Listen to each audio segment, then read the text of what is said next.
So, do you remember that live stream that happened the other day and all the nothing that was included inside? You know, anything new except for Galarian Ponyta, which isn't really new because it's just a reskin of an older Pokemon? I remember that. I sat through that entire thing.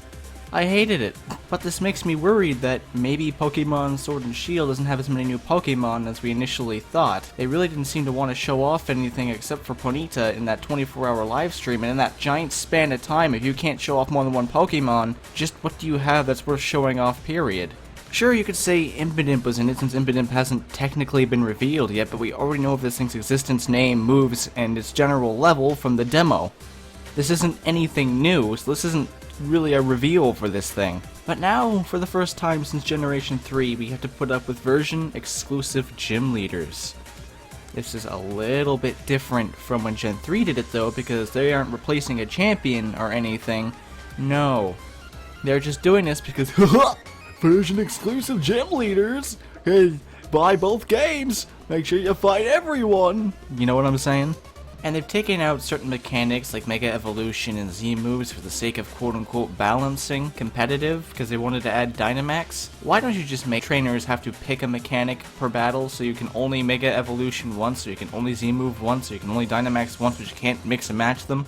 You know, that just kind of makes more sense. And you're not cutting out anything anyone wants. Speaking of which, how about not dropping large news like this outside of, you know, E3, drop it during a presentation, not afterwards as a little side note, because you're just gonna get a bunch of backlash for that. You guys really don't know how to handle your community. Just putting that out there. Because the very instant you mentioned there wouldn't be a national dex, and it wasn't a main thing in the presentation, people started placing your trailers under a microscope, just looking for imperfections and reasons not to buy the games, because if you're gonna be lazy and cut this, what else are you gonna cut, right? You didn't actually tell them the reason why, or the real reason that is, you kinda lied about it. So yeah, hi, if you're just joining this channel today, first off, hello, glad to have you here, and secondly, the reason that Game Freak presented for having no national dex in Pokemon Sword and Shield is only their fault. They split their party into three, so they had one team working on Ultra Sun and Ultra Moon, which were a bunch of newer people trying to get into the swing of things. Then they had the main team working on Sword and Shield, which is a very small team, mind you.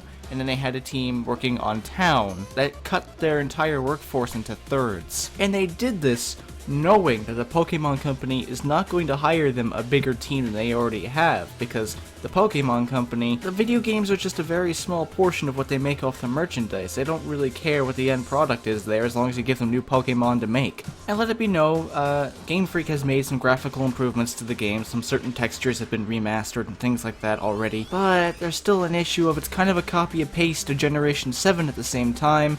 While we're not on like the island of Alola, the evil team still followed us. Team Yell is essentially Team Skull all over again. But if you like the Ultra Beasts or any of the legendary Pokemon, do not get excited for them to be returning yet, because they might not return at all.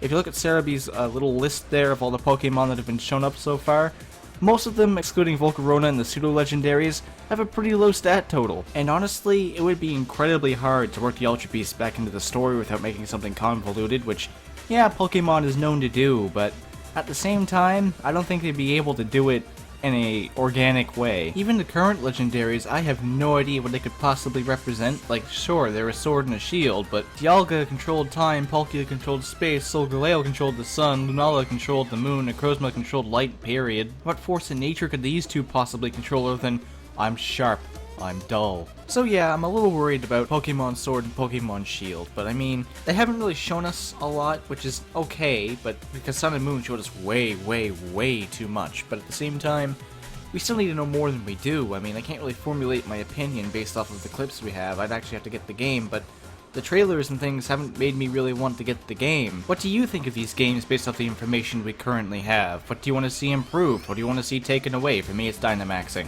Let me know down in the comments below. Be sure to like this video if you enjoyed it. Subscribe if you want to see more of my content 2 to 3 times a week. I try to find a nice little middle ground there, but life gets in the way. Hit that bell if you really want to see more of my content, because YouTube is incredibly shy. And I hope to see all you beautiful people and future trainers in the next video. Until then, I don't have an outro.